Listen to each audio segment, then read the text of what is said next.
Drop a gem on it. Drop a gem on it. Drop a gem on it. Drop a gem on it. Drop a gem on it. You have talked about your collaboration with Copywrite from the legendary hip-hop collective The Weathermen, a group and lineup of MCs that heavily influenced you growing up. Can you take us back to what The Weathermen meant to you as a fan and aspiring artist, and what it felt like to finally work alongside someone who helped shape your love for hip-hop? I mean, growing up as a teenager in 2004, I always had a thirst and knowledge for different underground hip hop, not just groups but different MCs, and I stumbled upon the Weathermen as they were individually doing their own thing, like Aesop Rock, Copyright, Cage, Tame One, Camu Tao, LP, Mr. Eon. So when I had first heard of all those guys, I didn't know at first that they were all a collective as well. Like, not just Weathermen, Eastern Conference All Stars, Def Jux, and every MC that I listen to out of them, they're all lyrically talented. They're all lyrically dope. And what was even crazier too was that Aesop Rock actually went to my high school, and I found that out in 2005 because I had the same art teacher, which was even crazier. And growing up, listening to these guys were serious MCs, and they knew how to do song structures, and they were unique in their own ways. So I gravitated toward Copyright and Cage. When I was about to put out my album, I had reached out to Cage, and at first he didn't answer right away. He just doesn't really go on the internet like that. And then it was 6 months later, he had finally got back to me, and he was like, "Hey, what's up, man? I don't go down this wormhole of the internet." And we talked about it. I told him how big of an influence he was on me as a kid and still is.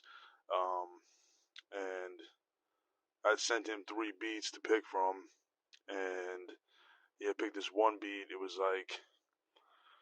it had the boom bap drum sounds, and it was a little bit of trap, but I wanted to try something unique, and I wanted to see if it would make it fit.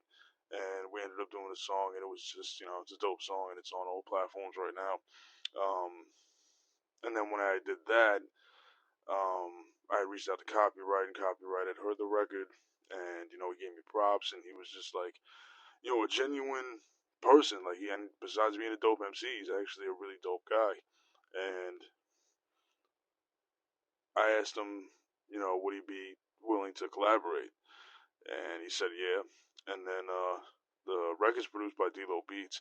I haven't, the record's not done. I kind of want to change a couple things within, not just the song format, but some things in my verses, and I'll put it out at some point.